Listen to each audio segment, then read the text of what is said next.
우리 중고등부 친구들이 이렇게 선교 현장에 가서 사회 가는 모습을 이렇게 지켜보면서 참 행복하다 그 생각을 합니다.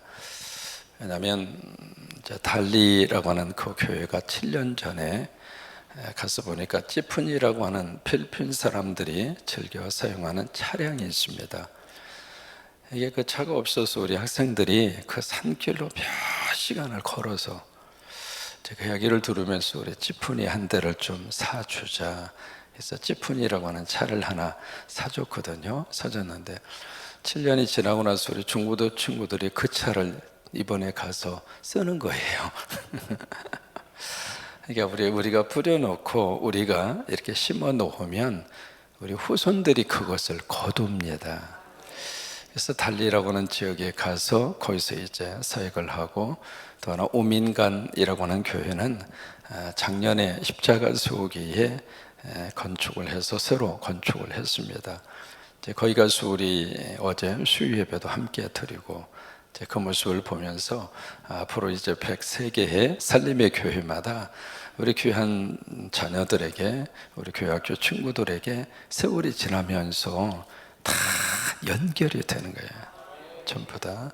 이제 오늘부터 우리 교회가 그로컬 센터라고 그래가지고 스카우트 아이들이 오전 오후에서 몇백 명씩 각 도시 이렇게 순회를 해요. 하는데 이 친구들이 이제 가장 원하는 것이 뭐냐면 배지입니다. 배지.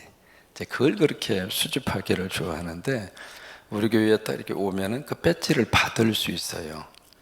이제 그렇게 오게 만드는 거죠. 그러니까.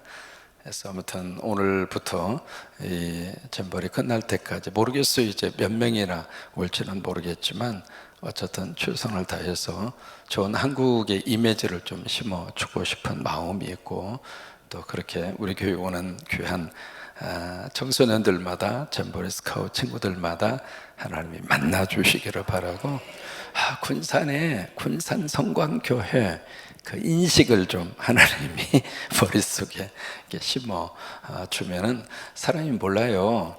어느 나라 어느 곳에 가서 우리 친구들이 무슨 이야기 하다가, 나 그때 2023년에 한국에 스카우트 갔는데 어디 새만금, 근데 거기 가다가 군산 성광교회를 갔는데, 그렇게 해서 말이죠, 서로 연결이 될 수도 있고 서로 같이 힘이 될 수도 있고, 이런 그런 거거든요. 이제 그런 역사가 임하게 되기를 주의 이름으로 축복하고, 또 잼버리 이제 폭염 속에서 하나님이 도와주셔서 건강하게 잘 마치도록 여러분 함께 기도해 주시게 되기를 바랍니다. 여러분 오늘 1절을 보시면은요, 유월절과 무교절 두 가지가 함께 나옵니다. 유월절, 그 다음에 무교절. 질문 한번 해볼까요? 유월절과 무교절이 같은 날일까요? 틀린 날일까요? 예. 오늘 이제 1절에 보시면 누가는 유월절과 무교절을 같은 개념으로 이렇게 소개하고 있거든요. 그래서 1절에 이렇게, 그래서 이제 이렇게 말씀이 되어 있는 거예요. 유월절이라고 하는 무교절. 그러니까 누가는 무교절과 유교절을 같이 지금 보고 있다 그 말이거든요. 근데 이게 엄격한 의미에서 유월절과 무교절은 달라요. 자, 어떻게 다른가? 이 유월절이라고 하는 절기는 이스라엘 백성들이 애굽에서 나올 때 말 그대로 유월, 죽음의 천사가 넘어갔어요. 왜 넘어갔을까요? 임방과 문설주에 뭐가 있었죠? 피가 있었어요. 피 때문에 넘어간 거예요. 그 집에 살고 있는 사람의 인격, 신앙, 그거 보고 죽음의 천사가 넘어간 게 아닙니다. 여러분이 십자가 있는 곳에 십자가의 은혜로 죽음의 천사가 넘어가는 거예요. 그래서 여러분 교회, 여러분 집에 문 앞에 교회 딱 붙어져 있죠. 어떤 면에서 믿음의 유월절의 역사를 바라보고 교회를 붙이는 거예요. 어둠의 영은 지나갈지어다, 죽음의 사자는 지나갈지어다, 마귀와 사탄은 지나갈지어다. 그래서 이제 교회 딱 붙여갈 때 문 앞에다가 안수하고 붙여가잖아요. 영적인 유월절의 의미를 가지고 십자가를 거기다 붙이는데, 유월절이 바로 그런 의미를 담고 있는 절기입니다. 그리고 이 무교절이라고 하는 이 절기는 이스라엘 백성들이 바로 광야의 삶에서, 그리고 출애굽의 그 모든 과정을 통해서 하나님이 주신 그 은혜를 마음에 기억하면서 지키는 절기가 무교절입니다. 근데 왜 이 두 가지의 것을 누가는 함께 같은 절기를 다른 이름으로 그렇게 표현하는 것처럼 지금 표현을 했을까? 유월절은 하루 지키거든요. 그리고 무교절은 일주일 지켜요. 그런데 이 무교절이 언제부터 시작을 하는가? 유월절 저녁부터 시작합니다. 유월절 저녁에 시작을 해서 무교절은 일주일 동안 지켜요. 그래서 이제 유월절 저녁 식사가 바로 무교절의 시작이에요. 그래서 유월절과 무교절이 함께 그렇게 겹치게 되는데, 사실은 엄격한 의미에서 유월절과 무교절은 달라요. 여기 무교절이라고 하는 단어의 뜻은 말 그대로 무교병, 혹시 들어보셨나 모르겠습니다. 이스트를 넣지 않고 구운 빵이에요. 그것을 무교, 무 없을 무자, 교, 발효되지 않는, 이스트를 넣지 않고 구운 그 빵, 그것을 무교병이라고 합니다. 병은 떡병자입니다. 그러니까 그것을 먹는 절기예요. 며칠 먹어요? 일주일 동안. 이게 유대인들이 가지고 있는 역사를 가르치는 참 그들만의 독특한 그 역사 교육입니다. 뭐냐면 과거의 조상들이 있었던 그 삶에 대한 것을 머리로 지식으로 그렇게 끝내지 않아요. 체험하라 이 말이에요. 그래서 애굽에서 이제 막 이렇게 유월절의 역사를 통해서 막 바로가 이제는 빨리 가라고 막 내쫓잖아요. 다 죽게 생겼으니까.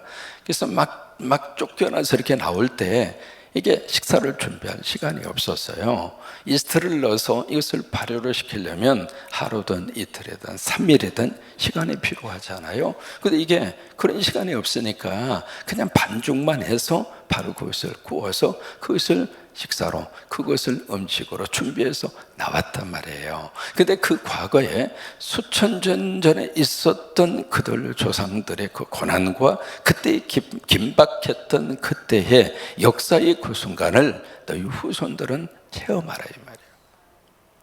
하루도 아니고 일주일 정도.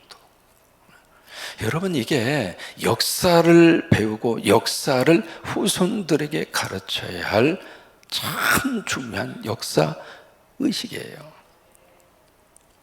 이게 우리가 지금 말이죠, 한국의 우리 학생들에게 역사 교과서가요, 사실은 선택이 돼버렸습니다. 전 세계에 자기 나라 역사를 배울 때 그 역사를 선택 과목으로 가르치는 나라가 과연 몇 나라나 될까요? 이렇게 가면 안 됩니다. 역사는 선택이 아닙니다.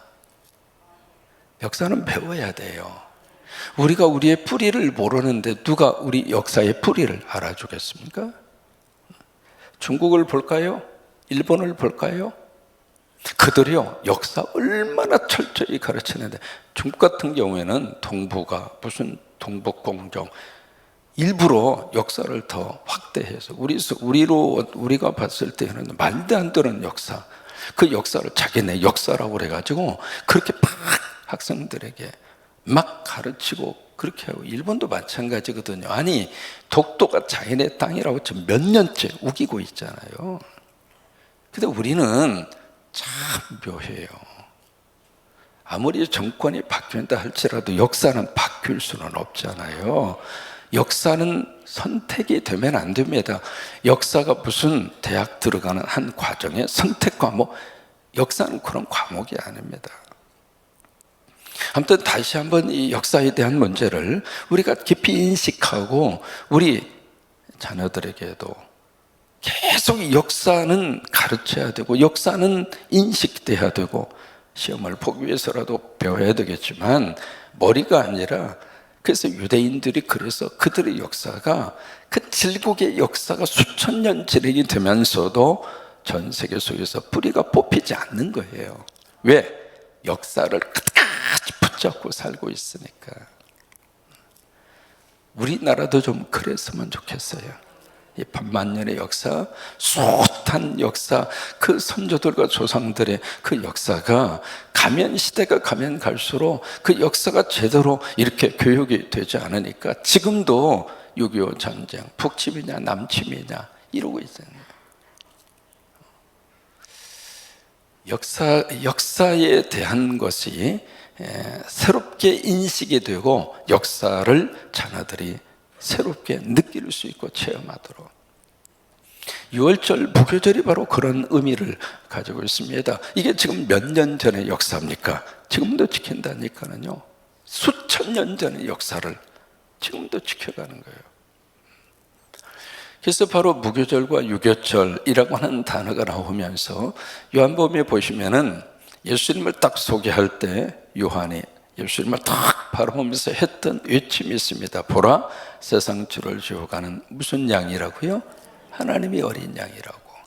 그때의 하나님의 어린 양, 그 양이 6월절에 바로 그 양의 피를 바르기 위해서 양이 죽어야 되잖아요. 그때의 피를 채취하기 위해서 죽었던 양이란 말이에요. 그러니까 예수님이 이 세상에 무엇으로 오셨는가? 6월절 어린 양으로 오셨어요. 6월절에 당신이 죽어 그 피를 임방과 문설주에 바를 수 있는 피에 저희가 되기 위해서 주님이 오신 거예요. 그래서 이제 오늘 1절이 그것을 딱 받아서 그렇게 표현하고 있는 거예요. 그래서 6월절이라는 무교절이 다가오매, 왜? 예수님이 6월절 어린 양으로 오셨으니까 6월절 무교절이 다가오는 거예요. 여러분, 무교절이 되면 일주일 동안 뭘 하는가? 가장 중요한 것이 집에 누룩이 있으면 안 됩니다. 철저하게 집안의 누룩을 청소합니다. 그래서 6월절 이 무교절을 지키기 위해서 집을 완전히 말 그대로 180도 다 뒤집어 엎습니다. 먼지 하나 집에서 발견하지 아니하도록 먼지까지로 싹 털털 털는데 어느 정도인 줄 알아요? 여러분, 장롱 보시면 장롱 뒤에 있잖아요. 장롱 뒤에 헝겊을 집어넣어서 장롱 뒤에까지도 다 닦습니다.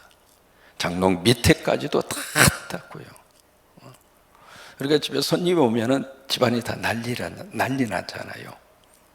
이제 1교구하고 2교구 대신방하고 이제 가을에 가서 3, 4교구 대신방을 할 때인데, 담임 목사님 대신방 오면 집안 청소 해야 되잖아요. 그러니까 여러분, 대신방 광고가 딱 나가면 우리 집에서 하자고 꼭 그렇게 하세요. 우리 집에서 못하겠다 그러지 마시고, 왜냐하면 담임 목사 대신방 받을 수 있는 기회가 그렇게 많지 않아요. 그러니까 여러분, 천국은 침노하는 자가 들어가잖아요. 하나님의 복도 막 욕심껏 내가 받으려고 그래. 우리 집에서 하자고, 우리 집에서 대신방 하자고. 아셨죠? 같이 따라서 하세요. 우리 집에서 대신방 받자고. 꼭 그렇게 하세요. 1, 2는 지나갔으니까 이제 금년에는 끝났고 3, 4교가 남았는데 꼭 그렇게 하시기 바랍니다. 그러면서 집안 청소도 하는 거야. 근데 장롱 뒤에까지 청소해요? 무교절이 되면 그렇게 해야 돼요. 누룩이 있으면 안 됩니다. 왜요? 누룩이 바로 악의 상징이거든요. 죄악의 상징이에요. 그래서 누룩을 없애고 일주일 동안 이스트를 넣지 않는 빵을 먹으면서 과거 조상들의 고난을 기억하고 하나님의 은혜를 기억하고, 그게 무교절 그리고 6월절이에요. 그러자 2절에 보시면 막 여기에 바삐 움직이는 그룹들이 등장합니다. 2절에 대제사장 그리고 서기관. 대제사장은 누구인가? 종교인이잖아요. 그리고 사람의 생명을 살려고 하는 사람이 종교인이잖아요. 그런데 이 사람이 앞장서서 예수를 무슨 방도로 죽일까 궁리를 합니다. 마태복음이나 마가복음에 보시면 그 그룹들이 같이 모여서 회의를 합니다. 어떻게 하면 이 예수를 죽일까 서로 같이 의논을 해요. 사람이 생각과 의견을 모을 때 누군가를 위로해주고 누군가를 살리고 누군가를 세워주기 위해서 그렇게 회의를 해야 그 회의가 의미가 있는 거지. 어떻게 하면 죽일까?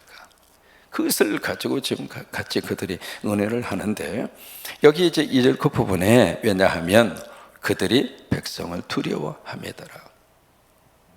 마태나 마가복음에 보시면 밀란이 일어날까 봐서, 폭동이 일어날까 봐서 이 명절에는 하지 말자, 그래서 이제 의논을 해요.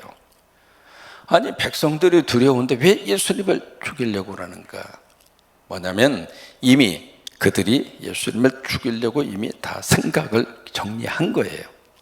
다만 백성들의 여론 때문에 어떻게 백성들의 폭동을 잠재우면서 효과적으로 예수님을 죽일까, 그걸 연구하는 거예요. 그래서 그들이 생각하고 고민하고 있는 차에 거기에 누가 딱 개입을 하는가? 유다가 개입하는 거예요. 그래서 이제 그들이 이게 좋겠다 싶어서 그렇게 되는 거거든요. 그러면서 이제 3절에 12 중에 하나인 누구예요? 가롯인. 그래서 가롯 유다라고 그러는 거예요. 원래 이름은 유다입니다. 근데 가롯인, 가롯 출신, 가롯 영어로는 이스카리옷이라고 하는 동네가 있습니다. 그 동네 출신 유다다, 그 말이에요. 마리아 하면 그 앞에 막달라가 붙죠? 그 막달라도 동네 이름이에요. 막달라 그 말이 아니라 그 동네가 갈릴리 바로 조금 위쪽으로 이렇게 보면, 제가 이제 직접 그 막달라라고 하는 동네를 방문을 해봤거든요. 깎아지른 듯한 바위가 있는 동네입니다. 그래서 이름이 막달라가 된 거예요. 그 동네 출신 마리아라 그 말이에요. 김제댁, 군산댁, 전주댁 하는 것처럼 그런 의미를 가지고 있는 단어거든요. 그래서 이게 유다는 유다인데 가롯인이라 부르는 유다, 그러니까 가롯 출신의 유다라 그 말이에요. 여기 가롯이 12 중에 하나입니다. 참 사람이 말이죠, 배신할 때 멀리 있는 사람이 와서 배신해요, 안 해요? 할 이유가 없어요. 누가 배신할까요? 가장 가까운 사람, 나를 가장 잘 아는 사람. 그 사람이 나에게 등을 돌리고 나에게 배신하고 그래요. 이미 목회하는 목회자들에게는 그런 우스운 유머가 있습니다. 뭐냐면 같이 골프 친 사람이 목사를 가장 잘 배신한다, 그 이야기를 많이 해요. 가장 가까운 사람. 예수님 주변의 12 제자 가장 가까운 사람이죠. 근데 그 중에 하나가 등 돌리더라 이 말이에요. 가까운 사람이 참, 그래서 서로 말을 할 때 해도 모든 말을 가깝다고 해서 다 하잖아요. 그 말이 나에게 부메랑이 돼서 돌아와요. 친한 사이일수록 서로가 예의를 지켜줘야 돼요. 친한 사이일수록 서로가 서로를 존중해주고, 친한 사이일수록 넘어서는 안 되는 선을 서로가 지켜줘야 돼요. 그래야 그 관계가 오래 갑니다. 그렇지 않으면 이게 친하다고 해서 모든 걸 다 열어놓으면 약점 잡아가지고 그것을 가지고 나를 힘들게 하고 나를 엮고 나를 흔드는 그런 경우들이 있어요. 아무튼 12 중에 하나인 가롯이라고 하는 이 유다가 참 기가 막힙니다. 3절을 보시면 그 유다 속에 뭐가 들어가요? 사탄이 들어갑니다. 그래서 이 부분을 여러분들 꼭 기억하셔야 돼요. 책 가운데 이스카리오 주다스라고 하는 책이 있거든요. 영어로 된 책입니다. 그러니까 가롯인 유다에 대한 그 입장에서 쭉 쓴 그 책인데, 뭐냐면 예수님이 이 세상에 오셔서 십자가 돌아가신다고 그랬다. 하고 예수님 돌아가시는 그 일에 유다가 옆에서 돌아가시도록 도와주지 않았느냐. 그러면 유다는 하나님의 큰 구원의 역사에 가장 중요한 역할을 하지 않았는가?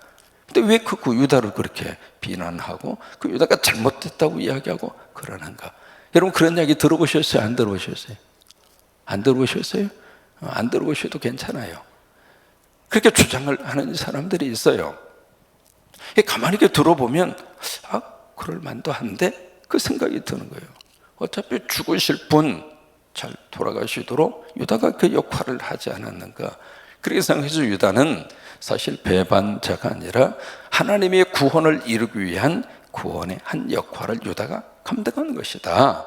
그렇게 주장하고 그렇게 이야기하는 사람들이 없지 않아 있습니다. 여러분 과연 그게 맞는 이야기인가?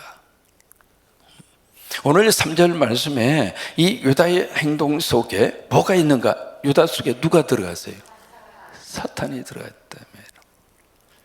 그러니까 유다가 행동한 모든 행동 속에는 지금 유다는 사탄의 하수인이 된 거예요. 예수를 팔려고 하는 그 생각은요, 유다의 생각이 아니에요. 그 생각은 누구 생각이에요? 사탄의 생각이에요.